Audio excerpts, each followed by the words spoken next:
The Times of Feluda.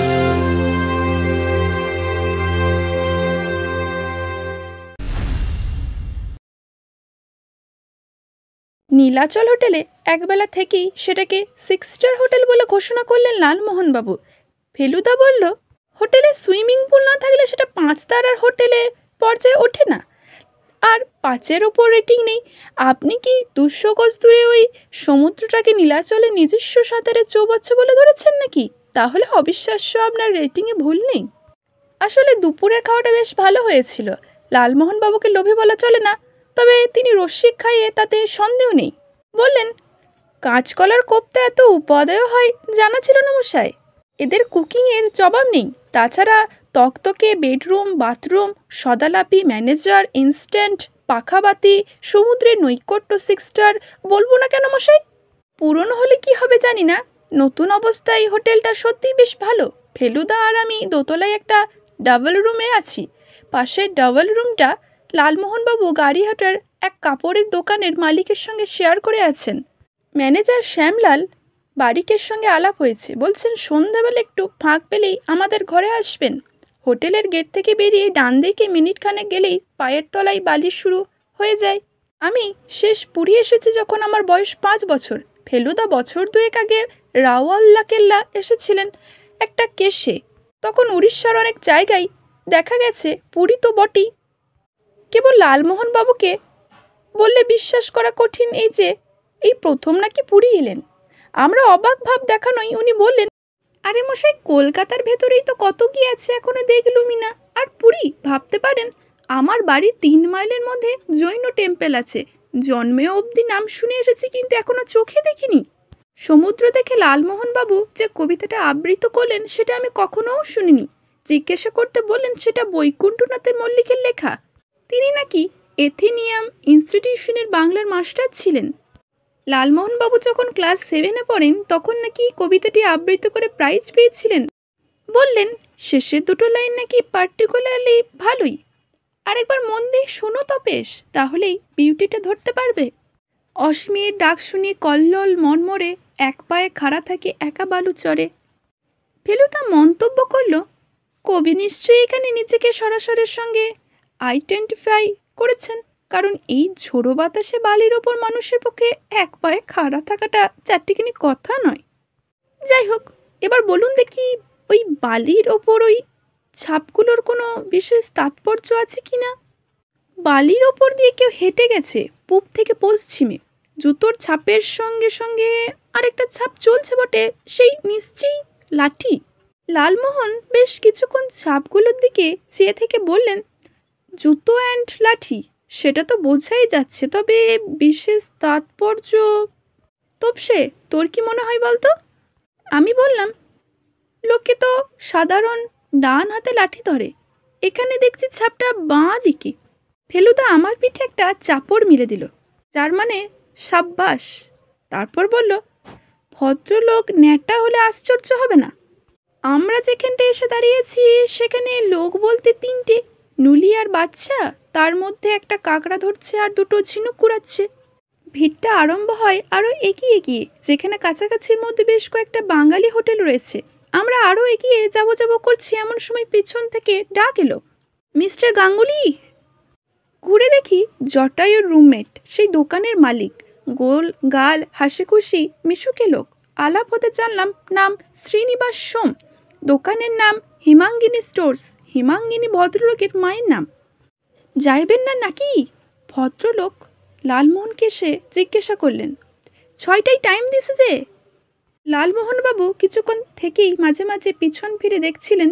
এবার কারণটা বুঝলাম, কিন্তু কিন্তু ভাব করে ফেলুদার দিকে চেয়ে বললেন, আপনি তো বোধহয় নট ইন্টারেস্টেড, তাই আপনাকে জোর করব না। ব্যাপারটা কি বলুন তো? মানে না, ইনি এক আশ্চর্য গণকের কথা বলেছিলেন, কপালে আঙ্গুল রেখে ভাগ্য বলে দেন।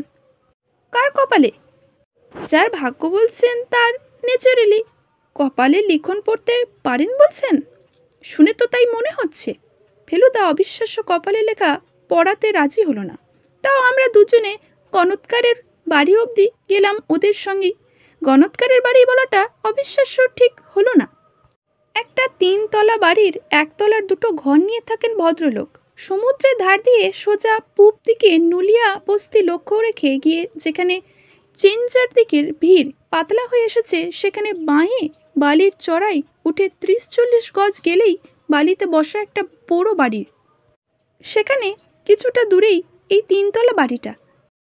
গেটের একদিকে শ্বেত পাথরের ফলকে লেখা সাগরিকা, অন্যদিকে ডিজি সেন। পুরনো ধাঁচের হলেও বেশ বাহারের বাড়ি। গেট দিয়ে ঢুকে একটা মাঝারি বাগানও আছে। মালিক থাকেন ওই 3 তলার ঘরে, বললেন শ্রীনিবাস সোম। আর 1 তলার বারান্দায় পেছনে ওই যে দরজা, ওই যে হইল লক্ষণ ভট্টাচার্যের ঘর। গণৎকারের নামটা এই প্রথম শুনলাম। বারান্দায় যে 8-10 জন লোক দাঁড়িয়ে আছে, তারাও যে গণৎকারের কাছে এসেছে তাতে কোনো সন্দেহ নেই। লালমোহনবাবু জয়গুরু বলে সোমমশাইয়ের সঙ্গে গেট দিয়ে ঢুকে গেলেন। কপাল কি বলছে? ফেলুদা জিজ্ঞেস করল। লালমোহনবাবু ভীষণ উত্তেজিতভাবে এইমাত্র ঢুকেছেন আমাদের ঘরে। অবিশ্বাস্য, অলৌকিক, অসামান্য, বললেন ভদ্রলোক। 7:30 হুপিং কপ, 18ই আছড়ে পড়ে মালাই চাকি, ডিসলোকেশন প্রথম উপন্যাস, স্পেকটাকুলার পপুলারিটি, সামনের বই কটা এডিশন হবে, সব গড়গড় করে বলে দিলেন। স্ক্লাইলের মাথায় পড়বে কিনা বলেছে। ঠাট্টাই করুন আর যাই করুন মশাই, আপনাকে একবারটি ধরে নিয়ে যাবই। আর মানে বলেছেন আমার বন্ধু বাক্য ভালো, তাই শুধু নয়, বন্ধু চেহারাও ডেসক্রিপশন দিলেন। আর বন্ধুর পেশা কি তা বলেছেন তো। বন্ধু মেধাবী, কর্মঠ, অনুসন্ধিংস, গভীর পর্যবেক্ষণ শক্তিসম্পন্ন ব্যক্তি। মিলেছে? আর কি চাই? May I come in? হোটেলের ম্যানেজার সামলাল বাড়ি ঘরে ঢুকতেই সুগন্ধি দরজার গন্ধে ঘর ভরে উঠল। আসুন আসুন। পানের ডিবি খুলে এগিয়ে দিলেন আমাদের দিকে। আমরা ইতস্তত করছি দেখে আশ্বাস দিলেন যে এ পানে জর্দা নেই। ফেলুদা একটা পান মুখে ভরে চারমিনারের প্যাকেটটা পকেট থেকে বার করে বলল, আচ্ছা, এই ডিজি সেন ভদ্রলোকটির পুরো নামটা কি? দেখছেন, বলে উঠলেন লালমোহনবাবু। ওর বাড়ি গেলুম আর অথচ ওর পুরো নামটা জেনে এলুম না। আচ্ছা, দোল গোবিন্দ নয় তো? আমি জানি ভদ্রলোকের পিঠাপুরুমের পিশাচ বইতে একটা আধপাগলা চরিত্র আছে যার নাম দোল গোবিন্দ দত্তরায়। শ্যামলালবাবু হেসে বললেন, মাপ করবেন মশাই, ওর পুরো নাম কি আমরা জানি না। কেউ জানে কি না তাও সন্দেহ আছে। সবাই ডিজি সেন বলেই জানেন। এমনকি ডিজি বাবুও বলতে শুনেছি কাউকে। বেশি মেশন টেশন না বুঝি? গোড়ায় তবু এখানে সেখানে দেখা যেত।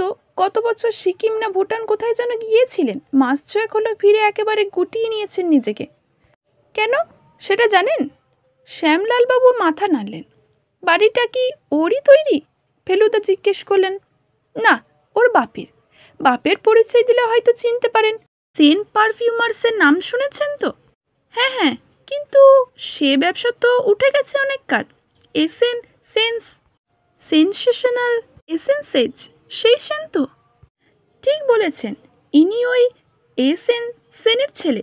জোর ব্যবসা ছিল। কলকাতায় 3টে বাড়ি, মধুপুরে একটা, পুরীতে একটা। ভদ্রলোক মারা যাবার পর ব্যবসার বেশি দিন টেকেনি। 2 ছেলের মধ্যে সম্পত্তি ভাগ করে দেন উইল করে। ডিজি সেন বোধহয় ছোট ছেলে, তিনিই বাড়িটা পান। 2 ছেলের কেউই ব্যবসায় যায়নি। ইনি এককালে চাকরি টাকরি করে থাকেন, কিন্তু এখন আর্ট নিয়ে আছেন। আর্ট? ফেলুদার হঠাৎ কি যেন মনে পড়ছে। এনারই কি পুঁথির কালেকশন? আমাদের সিধু জ্যাঠার কাছে পুঁথি দেখেছি আমি। 300 বছরের পুরনো 3টে পুঁথি আছে ওর কাছে। ছাপাখানার আগের যুগে বই লেখা হতো হাতে, তাকেই বলে পুঁথি। সবচেয়ে পুরনো কালে একরকম গাছের ছাল সরু লম্বা করে কেটে তাতে লেখা হতো, তাকে বলতো ভুর্জিপত্র। তারপরে তালপাতার কাগজে লেখা হতো। সিধু জ্যাঠা বলে পুঁথি জিনিসটা যে আমাদের আর্টের একটা বড় অঙ্গ, সেটা অনেকেই মনে রাখে না। শ্যামলালবাবু বললেন, পুঁথি নিয়েই তো আছেন। দেশ বিদেশে থেকে লোক এসে ওর পুঁথি দেখে যায়। ভদ্রলোকের ছেলে পিলে নেই? একটি ছেলে তো মাঝে মাঝে আসতো বউকে নিয়ে। অনেক কাল দেখিনি। ভদ্রলোক নিজেই এসেছেন, বছর 3 হলো। নিজে থাকেন 3 তলায়, একাই থাকেন। বিপত্তিক। 1 তলায় কিছুকাল থেকে এক পার্লামেন্ট বাসিন্দা এসে রয়েছেন, এক গণৎকার। 2 তলাটা সিজনে ভাড়া দেন। এখন রয়েছে স্বস্তিক এক রিটায়ার্ড জজ সাহেব। বুঝলাম। ফেলুদা ফুরিয়ে যাওয়া চারমিনাটা অ্যাশট্রেতে ফেলে দিল। আপনার কি আলাপ করার ইচ্ছে? শ্যামবাবু জিজ্ঞাসা করলেন। ভারী পিকিউলার লোক কিন্তু, ফস করে কারুর সঙ্গে দেখা করতে চান না। অবিশ্বাস্য। আপনার যদি পুঁথিতে ইন্টারেস্ট থাকে তাহলে। ইন্টারেস্ট কেন থাকবে না? সেই সঙ্গে কিছুটা জ্ঞানও তো থাকা চাই। একটু হোমওয়ার্ক না করে এসব লোকের সঙ্গে দেখা করার কোনো মানে হয় না। কোনো চিন্তা নেই, বললেন শ্যামলাল বাবু। জ্যোতিষ কানুনগোর বাড়ি আমার এই হোটেল থেকে 5 মিনিটের হাঁটা পথ। রেভেন্স কলেজের প্রফেসর ছিলেন, এখন রিটায়ার করেছেন। জানেন না এমন বিষয় নেই। ওর সঙ্গে দেখা করুন, আপনার হোমওয়ার্ক হয়ে যাবে।